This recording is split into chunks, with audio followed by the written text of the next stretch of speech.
22 juillet 2022, 22h05 heure française, Vince McMahon, PDG historique de la WWE depuis 1982, annonce dans un communiqué officiel qu'il prend sa retraite à près de 77 ans et se retire de tout poste à responsabilité au sein de la compagnie, y compris sa position sur l'aspect créatif. Au fil des années, cela a été un privilège d'aider la WWE à vous apporter de la joie, à vous inspirer, à vous faire vibrer, à vous surprendre et à toujours vous divertir. Merci à nos fans de nous permettre d'entrer dans vos foyers chaque semaine. Dans un communiqué officiel publié par WWE, nous apprenions que Stephanie McMahon co-présidera la compagnie aux côtés de Nick Khan. Fightful Select rapportait que Bruce Pritchard serait désormais en poste pour assurer la direction créative et que Triple H, révélé quelques heures auparavant, devenait le responsable des relations talent, un poste autrefois occupé par John Laurinaitis.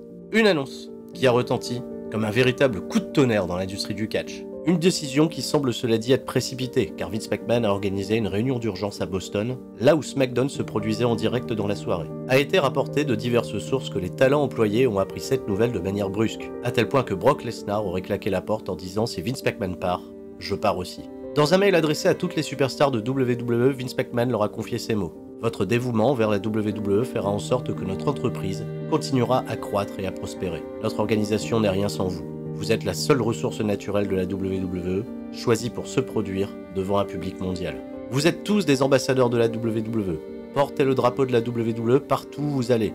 Agitez-le haut et fièrement. Travaillez dur afin de faire de votre mieux, en tant que personne et en tant qu'artiste. L'épisode de SmackDown s'est ouvert hier soir avec la prise de pouvoir officielle de Stephanie McMahon, qui a tenu à remercier son père pour sa création et sa contribution à la WWE. Elle a passé le message que Vince souhaitait remercier chacun des fans, mais aussi chaque employé de la compagnie. Puis la nouvelle CEO a profité de cet instant pour lancer un chant global « Merci Vince ». Brock Lesnar est finalement apparu à la toute fin du show, et par cet acte confirme sa potentielle présence jusque SummerSlam où il est prévu de combattre Roman Reigns pour le championnat universel unifié. Il s'agit très certainement de la nouvelle la plus importante dans l'industrie du catch. Une industrie portée et inspirée depuis près de 40 ans par la vision d'un homme qui a indéniablement réussi à populariser et à étendre l'image de la discipline sur une échelle internationale. Bon, ça c'était pour la partie introductive. Maintenant, on va pas se voiler la face, même si ça ne sera jamais communiqué clairement. Alerte, interprétation des faits et d'un contexte que je suppose vous n'ignorez pas. Vince McMahon ne prend pas sa retraite sans raison. D'ailleurs, Vince McMahon, c'est impensable de penser qu'il prendrait sa retraite un jour si ce n'est par l'appel de la grande faucheuse. En 40 ans, l'homme n'a jamais pris de vacances, il ne s'arrête pas s'il est malade. Vince McMahon dort très peu, se divertit très peu, passe des heures dans sa salle de gym pour s'entretenir, et bosse d'arrache-pied pour coordonner son cerveau bouillant d'idées, qu'elles soient très bonnes ou mauvaises. Si on fait abstraction un instant d'un contexte qu'on ne peut pas pour autant ignorer, Vince McMahon qui annonce sa retraite sur un coup de tête, c'est juste impensable. Bon, maintenant, il y a le contexte, et pour ça, je vous renvoie à 2 vidéos dédiées de cette chaîne, partie d'une enquête réalisée et menée par le Wall Street Journal sur laquelle WWE est un peu dans l'obligation de coopérer. Vince McMahon a d'abord été accusé de détourner l'argent de la compagnie, et par conséquent l'argent de ses investisseurs, il y a 2 ans pour couvrir et cacher une relation sexuelle avec l'une de ses employées, un salaire de 100 000 $ annuel doublé sans raison,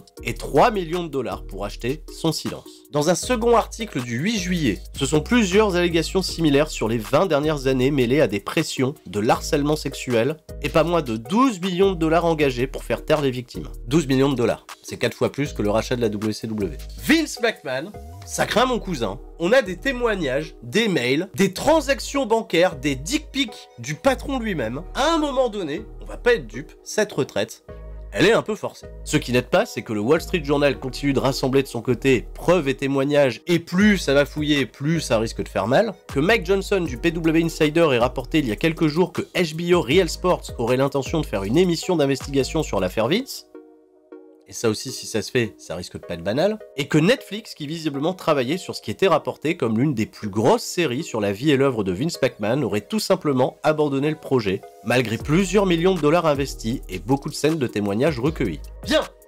Et dans tout ça, nous, les fans, on va assister à un changement historique. Pour ceux qui ont l'habitude de consommer du catch made in Vince McMahon, il sera intéressant de voir comment son œuvre perdurera dans les mains de ses successeurs. En tout cas, ceux qui restent, hein.